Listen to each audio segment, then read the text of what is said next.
Welcome to the DO Boxing Show. I'm your host, Dameon Okposio, and this episode's going to be about immortalizing yourself in a magazine. Why would you want to, number one, invest in getting yourself inside a magazine, and what can it do for you?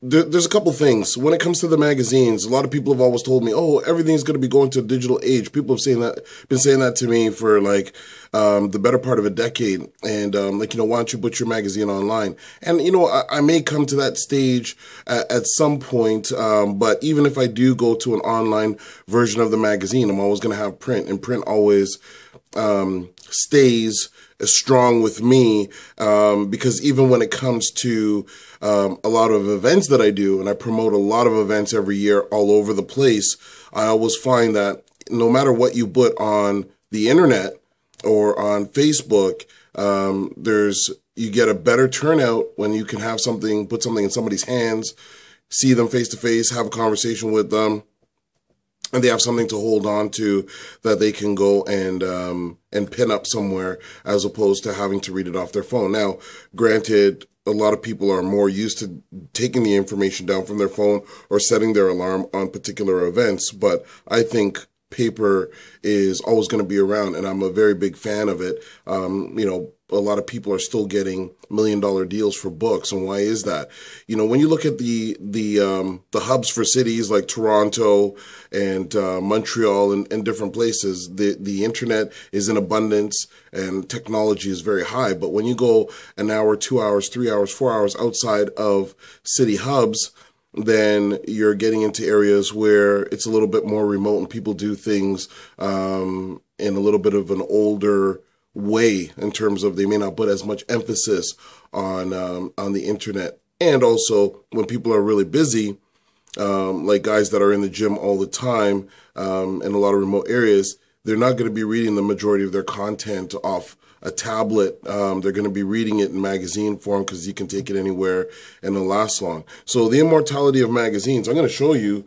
This is, from 2004. I put this ad in a magazine, and it's very easy to find, very easy for me to get and see that it's there. It's in print. It happened. Not to say that if it isn't in print, it didn't happen, but it's a very easy way to prove something. You can take that anywhere with you. When it comes to something that's on a digital medium, then it depends on which search engine it's in. People know about analytics now, and they know about putting themselves at the top. So you have a lot of people competing in that sort of a forum, and that pushes your item, especially if you don't do any follow-up to it. You're going to be number 3,020,020 and in a search query. And how easy is that going to be for you to pull up when you want to do a presentation or show somebody, unless you know specifically what it was saved under?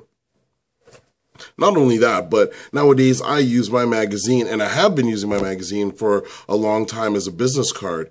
What better way to show somebody what you've done or the body of your work than if you're in a magazine? So if you're an athlete and you want to give somebody a snapshot of who you are, not just your information, well, when you're in the magazine, you can do that, because they're going to look at it. It's nice to look at when design is added to it, colorful pictures, and then they can actually read up on what the accomplishments were that you made, what it is that you did, and you have the photos along, and it just creates a tremendous amount of credibility.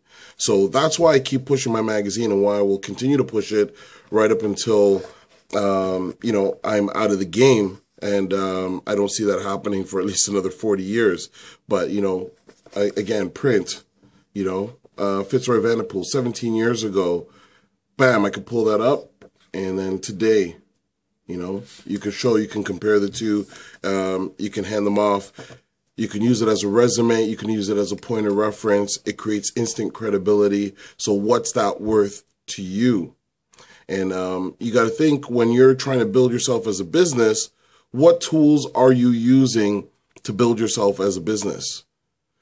Are you going to spend or invest the money to actually get a book written, or are you going to take the time and advertise and see what that can do? The other thing too is if you're doing a whole book on yourself, then you also have to bear the responsibility of promoting it. When you're getting advertisement in a magazine or a local newspaper, they're going to be promoting that magazine regardless of whether you're in there or not. So you get that additional help of somebody else also trying to market that information for you. So if you're ever curious about getting yourself into a magazine, or you're starting out in the game and you're looking at it as a business from a business perspective, or you're a manager, promoter, and you want to have your stuff immortalized in a magazine, then give us a shout. Our contact information is always visible at the end of the show, and we can send you our ad rates. It's posted very publicly, actually, on the Below the Belt site that's on Facebook. So Below the Belt has its own Facebook page, Below the Belt Boxing Magazine, or you can go to Dameon Okposio.com as well, the website, and on the blog, I believe the ad rate should be on there as well. So if you have any questions, remember, if you want us to go in depth about anything, send us a message through any medium, Twitter, DOKPOSIO, or email okposio@hotmail.com. Call us 647-224-2199. And if you want to get into the magazine, we can make that happen. Thanks for tuning in to this episode. We appreciate your patience and your ear, and we're going to catch you on the next one.